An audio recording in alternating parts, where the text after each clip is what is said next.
Bienvenidos jóvenes a este último material que corresponde al tercer parcial, que serían las unidades 3 y 4. Esta unidad 3 habla sobre lo que le llaman competencia imperfecta. Y la última unidad, que sería la unidad número 4, son temas de macroeconomía.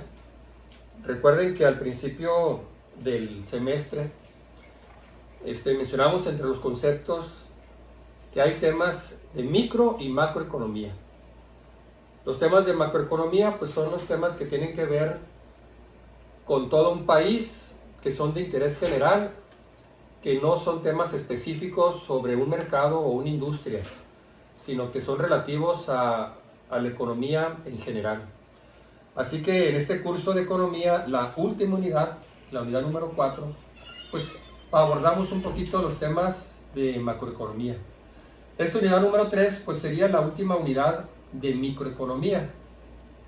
Esta unidad, al final, en el material que les envié a sus correos, que también subí a la plataforma Cibea, en los apuntes, esta unidad trae una tarea, que sería la primera tarea de este último parcial. Esta unidad, la unidad número 3, no va a venir incluida en el tercer examen. Solamente se va a evaluar las tareas que equivalen al 40% de la calificación. Así que los apuntes, así como la videoclase, les va a servir a ustedes pues para resolver la tarea que corresponde a esta unidad. Pero ya en el examen, cuando apliquemos el tercer y último examen, solo va a venir los temas de macroeconomía, que corresponden a la unidad número 4. Bueno, le llaman mercado de competencia imperfecta, que es el monopolio y oligopolio. El monopolio es el caso extremo. Es un mercado que está dominado por un solo productor o un solo vendedor. Lo opuesto pues sería lo que vimos en los temas pasados, que es competencia perfecta, que es todo lo opuesto. Es un mercado donde hay muchos productores y muchos consumidores. Ninguno de ellos determina el precio ni la cantidad, sino que el precio del mercado es el conjunto de fuerzas del mercado, de todos los consumidores y de todos los productores. Se le dice que es precio aceptante. El competidor perfecto no fija el precio, sino que acepta el precio como ya dado. Cada productor produce una pequeña cantidad, por lo tanto se requieren muchos productores para abastecer toda la demanda del mercado. Competencia imperfecta, el caso extremo pues sería cuando hay un solo productor. Es una empresa tan grande que su producción logra cubrir toda la demanda del mercado y por lo tanto tiene poder para fijar el precio del mercado. Como es el único productor, dado que los consumidores no tienen otra opción de compra, así el monopolista tiene poder para fijar el precio que mejor le convenga. Y en un punto intermedio entre el monopolio y el oligopolio, pues se encuentran los mercados oligopolistas, donde hay pocos productores. Ni hay muchos como en competencia perfecta, ni tampoco es un solo productor. Son mercados que están dominados ya sea por 2 empresas, 3, 5, 8, quizá 10 empresas, pero son pocas empresas las que dominan ese tipo de mercado. Cuando son 2 empresas que dominan el mercado, pues le llaman duopolio. Un caso típico sería la industria de refrescos. Prácticamente a nivel nacional y también a nivel mundial, pues 2 grandes compañías son las que prácticamente dominan toda la industria del refresco, Pepsi-Cola y Coca-Cola. En ese caso diríamos que es un mercado que se asemeja mucho a un duopolio. Es un oligopolio. Otros ejemplos pues sería la industria automotriz. No hay 1000 fabricantes de automóviles, ¿no? Son muy pocos. Quizá 10, 12, 15 fabricantes de automóviles son los que dominan la producción a nivel mundial. Entonces vamos a ver estos mercados que le llamamos así, ¿no? Mercados de competencia imperfecta, que es lo opuesto a competencia perfecta. Entonces ahí en los apuntes les puse ahí las características de un monopolio. Hay varios tipos de monopolio. El que vamos a ver aquí en clase, el que vamos a estudiar, le llaman monopolio natural. El monopolio natural es cuando surge de manera natural.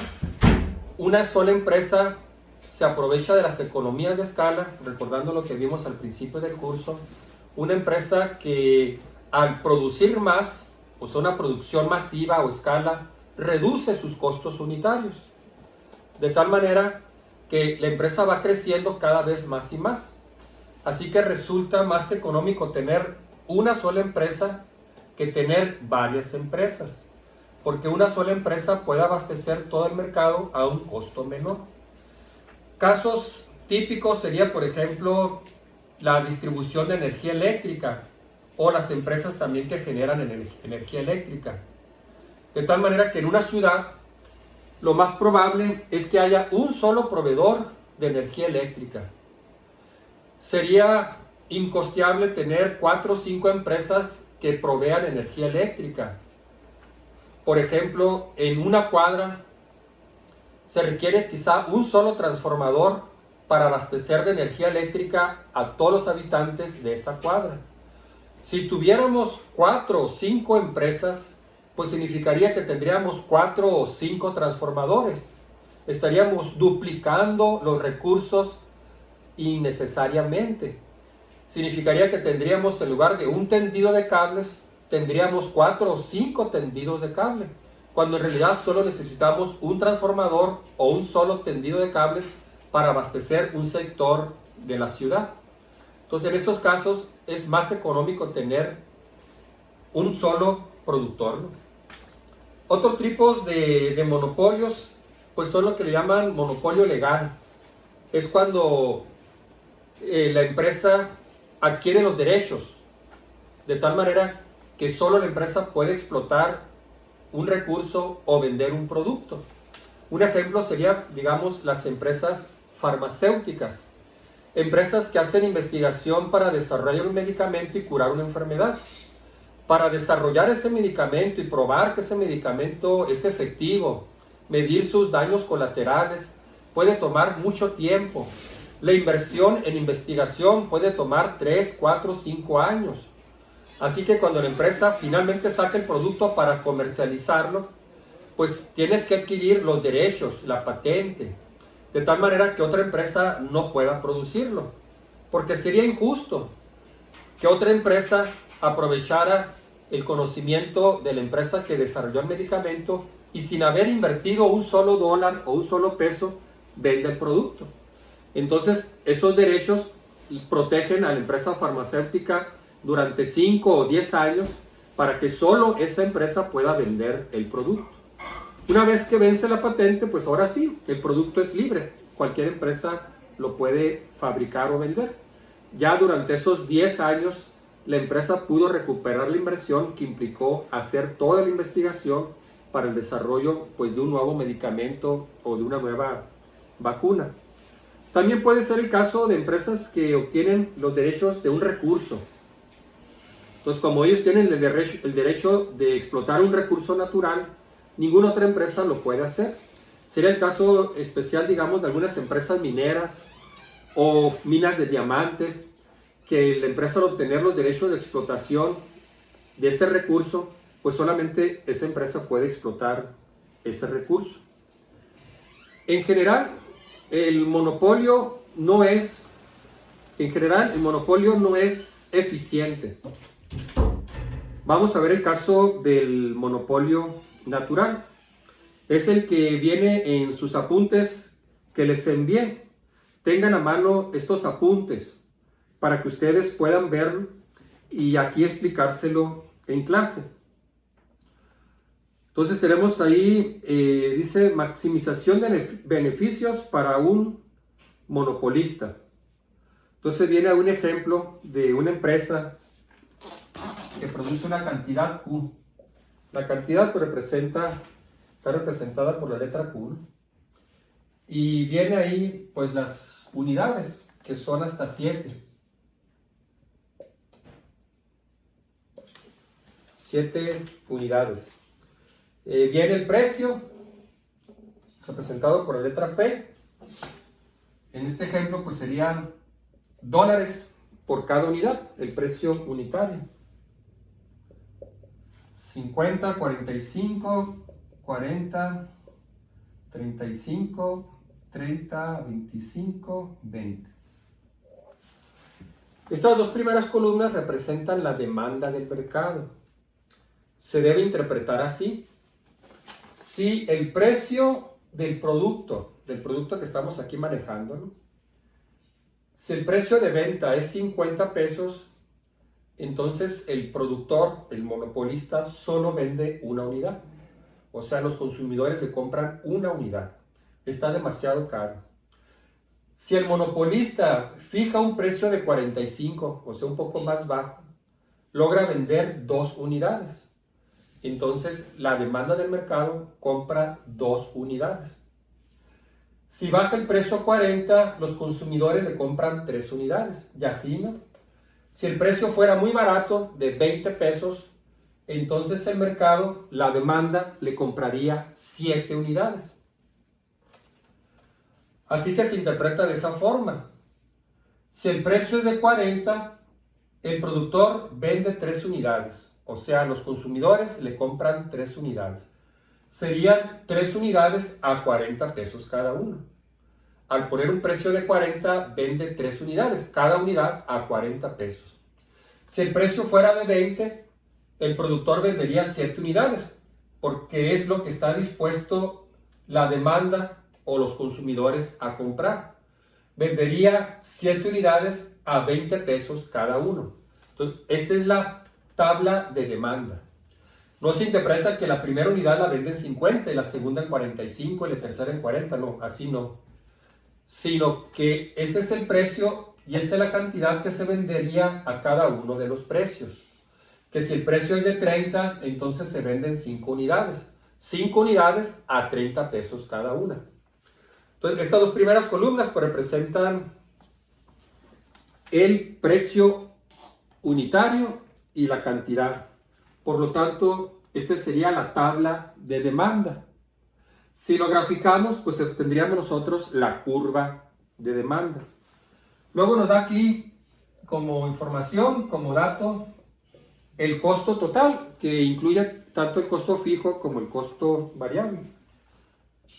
Bueno, aquí se dan los datos, ¿no? Los costos de producción, 60, 70, 85, 105, 130, 160 y 195. Igual son los costos de producción. Si produce una unidad, el monopolista, el productor, incurre en 60 pesos. Si produce 2 unidades, incurre en un costo de 70 pesos. O sea, las 2 unidades, fabricarlas y venderlas, tiene un costo de producción de 70 pesos. Si produce 7 unidades, el costo total incurrido por las 7 unidades es de 195. Bueno, con eso calculamos de manera similar a como lo hicimos en competencia perfecta. Se calcula el costo marginal, que es el costo adicional de producir una unidad más. Luego calculamos el ingreso marginal, que sería la variación del ingreso total. Entonces ahí viene en el ejemplo, vean ustedes el costo marginal, que es el costo adicional de producir una unidad más. Viene el ingreso total para el monopolista, lo que explicaba ahorita. Si el monopolista fija un precio de 50, el mercado solo le compra una unidad. Por lo tanto, su ingreso sería 50 pesos. Si el precio es de 45, el mercado le compra 2 unidades. Entonces vendería 2 unidades a 45 pesos. Entonces el ingreso total, 90. Y así sucesivamente. Si el precio fuera tan bajo de 20, entonces le comprarían hasta 7 unidades. Entonces serían 7 unidades a 20 pesos cada una, 140. El ingreso marginal pues va a ser la variación en el ingreso total. Aquí está la diferencia con respecto a competencia perfecta. El ingreso marginal es diferente que el ingreso marginal en competencia perfecta. En competencia perfecta, el ingreso marginal es constante. El ingreso marginal es igual al precio. En el monopolio no. En el monopolio, el ingreso marginal cambia para cada unidad. Bueno, ahí viene la tabla, que es la tabla que la obtuve del libro de economía, tabla 26-2. El ingreso marginal pues sería para la primera unidad 40, luego 30, 20, 10, 0 y menos 10. El ingreso total pues sería 50, 90, 120, 140, 150, 150 y 140. La última columna pues sería el beneficio total, que se calcula igual que en competencia perfecta. No importa qué empresa sea, si es monopolio, oligopolio, competencia perfecta, los beneficios pues son los mismos. Los beneficios o las utilidades contables pues serían los ingresos totales menos los costos totales. Es la utilidad o el beneficio o el margen de ganancia que tiene el empresario. El criterio de máximo beneficio es igual que competencia perfecta. Es donde el costo marginal es igual al ingreso marginal. Es el mismo criterio que competencia perfecta. La diferencia es que en el monopolio el ingreso marginal no es constante. Y en competencia perfecta el ingreso marginal era constante y era igual al precio. Porque cada unidad que vendía el competidor perfecto pues lo vendía al mismo precio. Yo les ponía el ejemplo de los tacos de carne asada. Es un mercado de competencia perfecta. Si yo pido un taco y el taquero me lo da en 30 pesos, pues son 30 pesos. Si pido 2 tacos, pues me vende los 2 tacos a 30 pesos. Si compro 6 tacos, pues los 6 tacos son a 30 pesos. En ese caso el ingreso marginal es constante. En el caso del monopolio no, porque el monopolio está cubriendo toda la demanda del mercado. Un solo productor es capaz de producir para toda la demanda del mercado. Por lo tanto, el monopolista puede fijar el precio. Bueno, el criterio es igual. Costo marginal igual al ingreso marginal es el punto de máximo beneficio. Entonces observamos en la tabla donde se iguala el ingreso marginal con el costo marginal, que es en 20 para 4 unidades. Y en la columna de beneficio total, pues comprobamos que efectivamente ahí en 4 unidades se obtiene el máximo beneficio. Bueno, de hecho se obtiene en 3 y 4 unidades, pero escogemos siempre la que sea mayor, ¿no? Bueno, se grafican y con esto explicamos la maximización para un monopolista, que es la tabla que viene en la siguiente hoja. Entonces sería cantidad con respecto al precio y con respecto a los costos en términos monetarios. Solamente lo voy a bosquejar. Si lo graficáramos, pues sería igual, ¿no? Entonces el ingreso marginal es así, decreciente.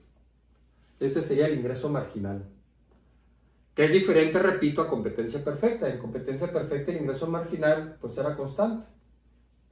Era una línea horizontal paralela al eje de la cantidad.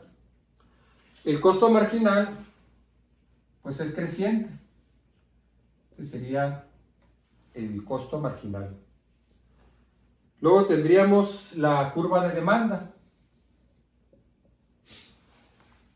que es en la tabla anterior las 2 primeras columnas, que sería cantidad y precio, ¿sí? Aquí está bosquejada solamente, ¿no? En la tabla anterior, pues a un precio de 50 se vende una unidad. A un precio de 45, un precio más bajo, se venden 2 unidades. Y así, ¿no? A un precio de 20 más abajo, se venden 7 unidades. Entonces, esta es la curva de demanda. Les decía que estas 2 primeras columnas, pues es la tabla de demanda. Representa la demanda del mercado. Luego tendríamos el costo medio, que tiene esta forma. Forma de U también, ¿no? Costo total medio o costo medio. Bueno, pues aquí está la... Vamos a presentar aquí la conclusión, que es la misma que mencionamos ahorita en la tabla. ¿Dónde se alcanza el máximo beneficio? Donde se iguala el costo marginal con el ingreso marginal. Punto de máximo beneficio es donde el costo marginal es igual al ingreso marginal. En el ejemplo que viene ahí numérico, pues es en 20, que corresponde a 3 unidades.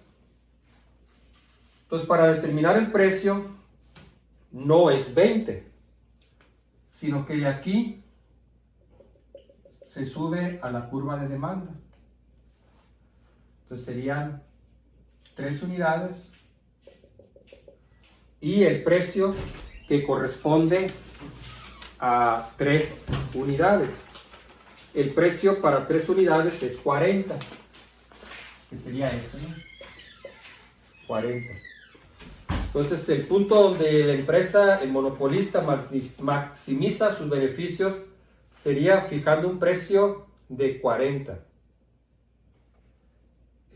No, perdón, me equivoqué, ¿no? Sería para 35, que son para 4 unidades, perdón. 4 unidades a un precio de 35, que es el ejemplo numérico, ¿no?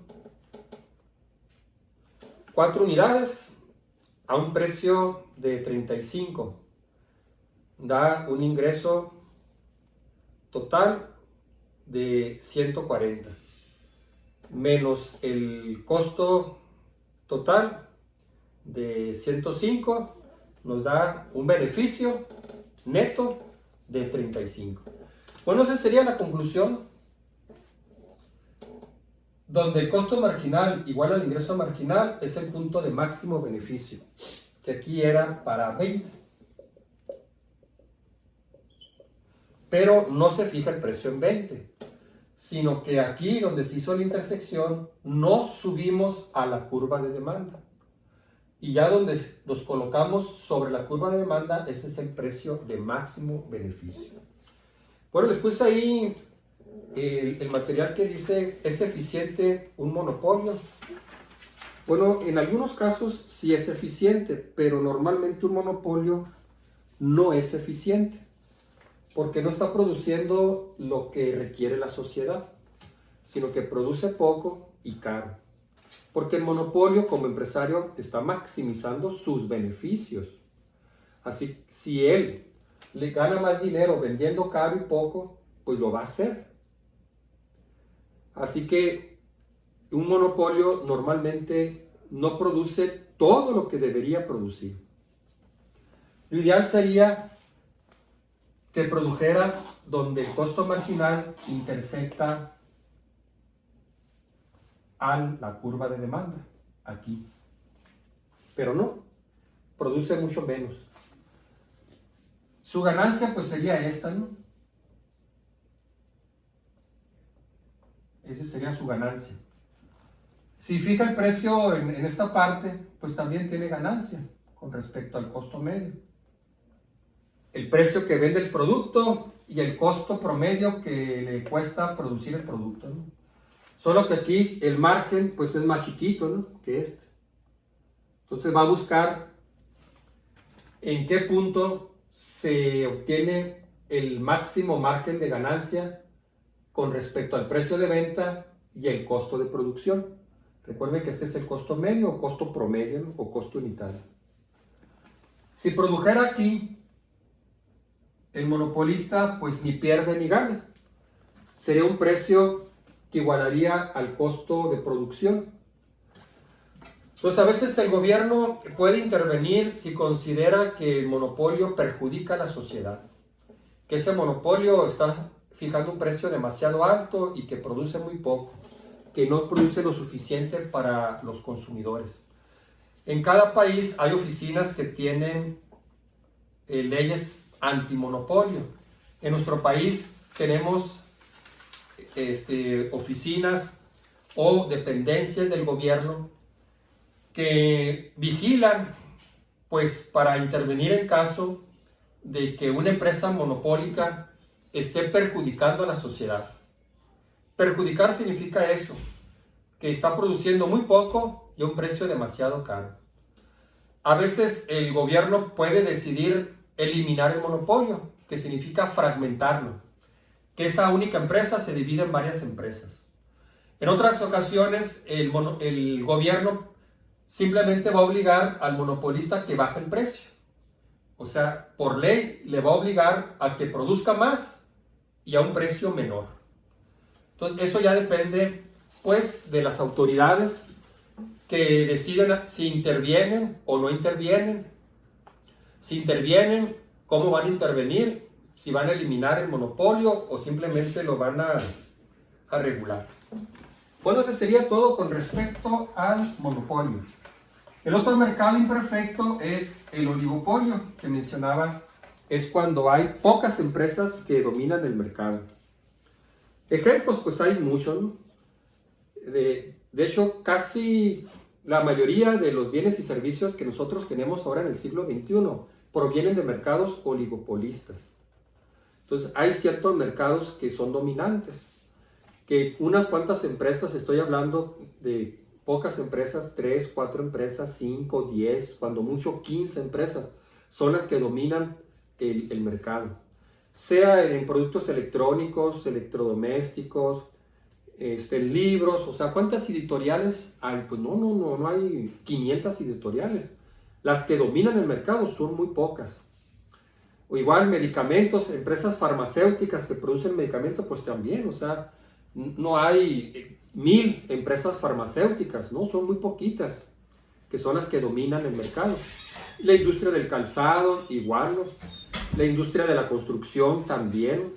Entonces, en ciertas regiones o incluso en la economía global, pocas empresas son las que dominan el mercado. Aquí lo que nos interesaría conocer es cómo medir lo que le llaman grado de concentración. ¿Qué tan concentrado está un oligopolio? Son dos y le llaman índices o ratios. Para medir la concentración. Entonces el primero le llaman el de las 4 y 8 mayores empresas.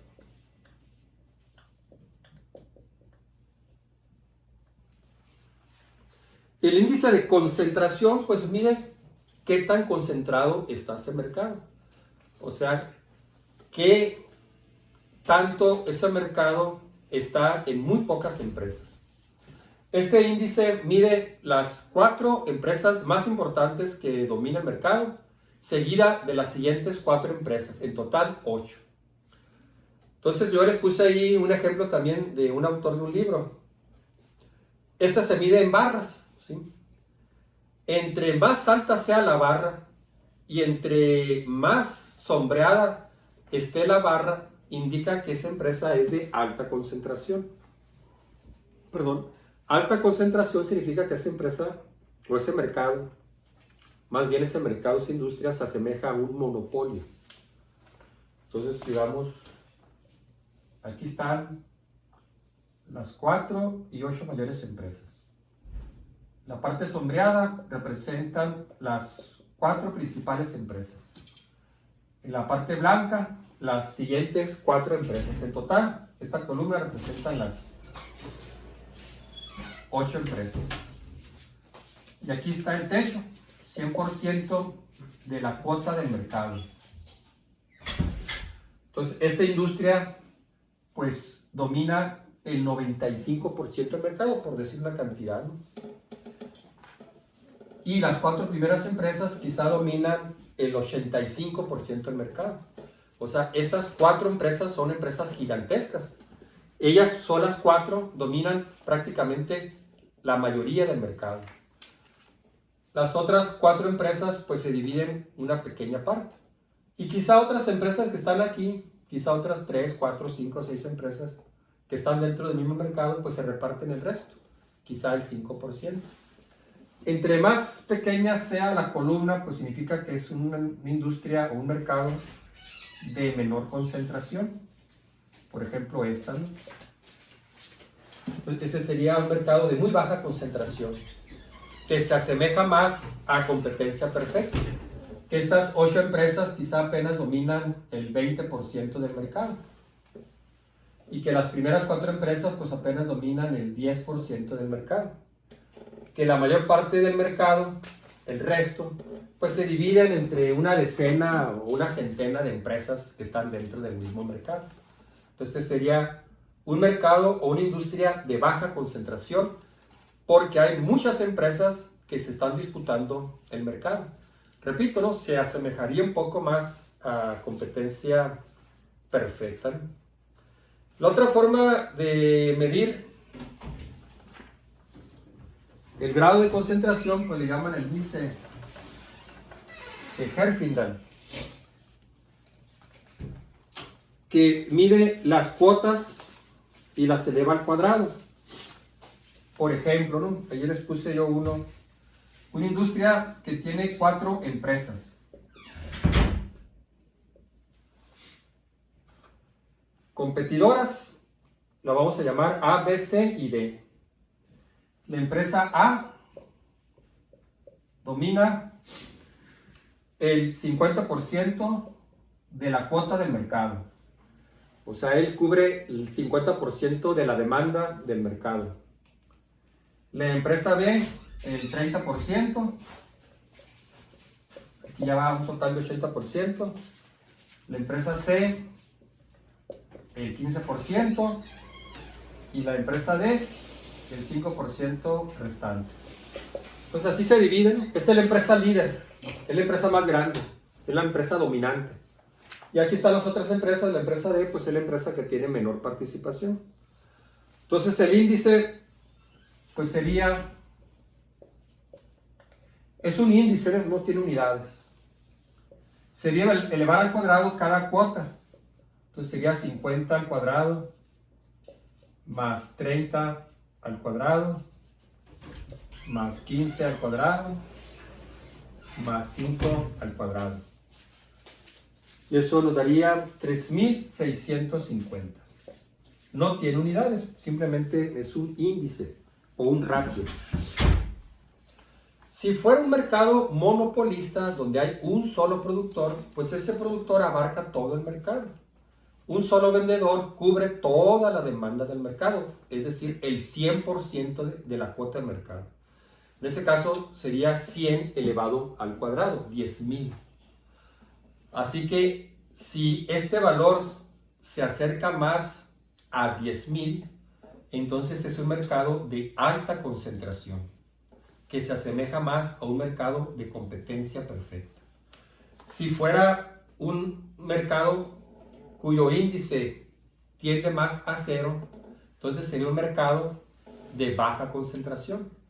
Si se acerca mucho a 0, pues diríamos que es un mercado se asemeja mucho a competencia perfecta. Así que la ventaja de este índice es que tome en cuenta a todas las empresas participantes y su cuota de mercado. Si este mercado está compuesta por 15 empresas, entonces tendríamos que poner aquí 15 valores, ¿sí? Cada valor elevado al cuadrado. También la otra ventaja es que puede ser que una empresa, digamos aquí, esta empresa fuera tan dominante que tiene el 90% del mercado, ella sola, ¿no? Y el resto pues se reparte en las otras 4 empresas. A lo mejor esta tiene el 5%, esta tiene el 3% y esta el 2%. Siguen siendo 4 empresas, pero este índice va a cambiar. Porque una sola empresa casi es una empresa monopolio. Una sola empresa está abarcando la mayor parte del mercado. El otro 10% pues se lo reparten entre las 3 empresas. Entonces la ventaja de este índice, el índice de Herfindahl. Entonces les puse ahí también las características principales de los mercados oligopolistas. Son mercados dominados por pocas empresas, son empresas que manejan productos altamente diferenciados, son empresas que compiten en base a la publicidad. Aunque no tienen un total poder del mercado para fijar el precio como los monopolios, sí tienen alguna influencia en los precios de sus productos. Por esa razón, muchas empresas oligopolistas compiten en base al precio. Tienen fuertes barreras de entrada a nuevos productores. Son básicamente las características de los oligopolistas.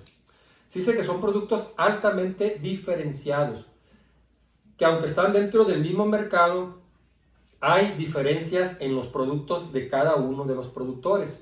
Por ejemplo, la industria automotriz. Las empresas que participan en este mercado es un mercado oligopolista.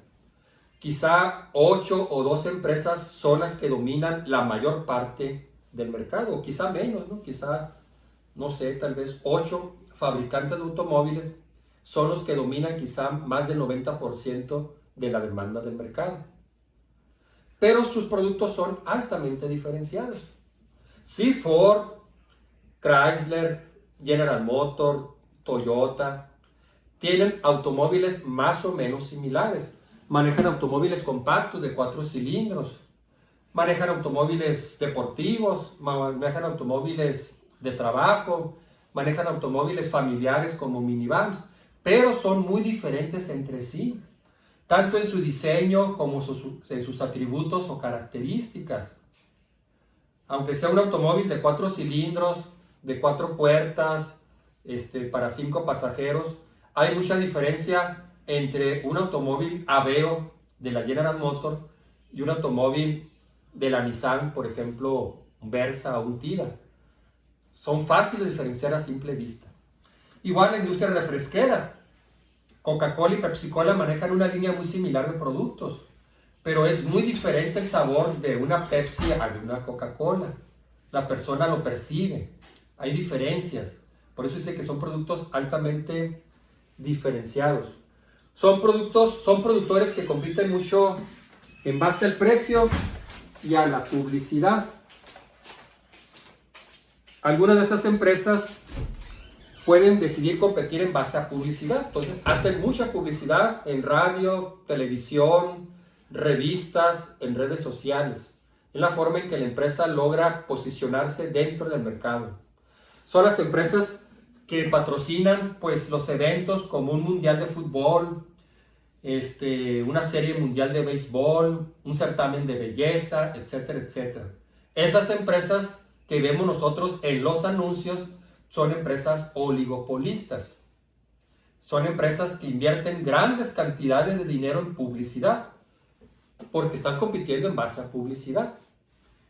También pueden competir en base al precio, que es el caso, digamos, de los supermercados. Todos los supermercados compiten en base al precio. De hecho, el eslogan de cada supermercado, su eslogan incluye el término precio. Más cosas a mejores precios. Te alcanza porque te alcanza.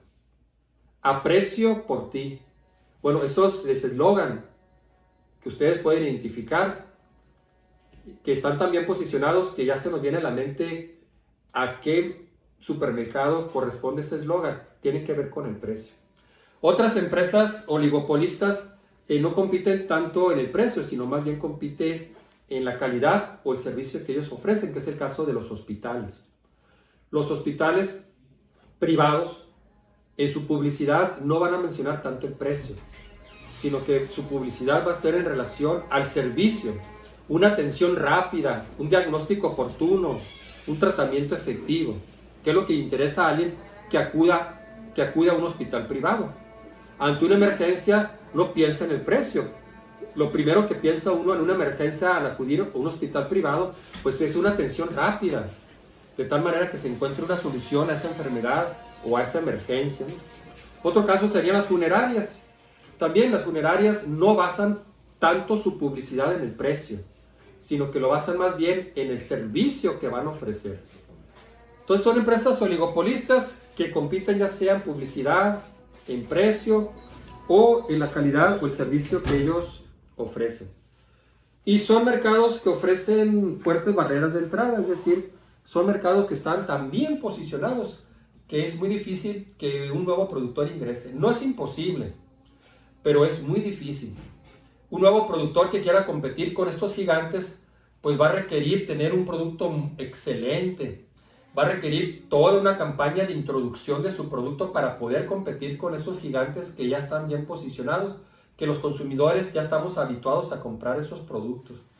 Entonces es una barrera de entrada difícil para nuevos productores, porque estos mercados oligopolistas son mercados muy cerrados. Están tan bien posicionados en el mercado que prácticamente es muy difícil, no imposible, pero muy difícil la entrada de nuevos productores. Bueno, muy bien, este sería pues el tema de la tercera unidad. Lo que le mencionaba al principio no se va a incluir en el tercer examen. Solamente la tarea les va a contar como las tareas el 40% de su calificación. Bueno, pues muchas gracias por su atención. Nos vemos en la próxima videoclase.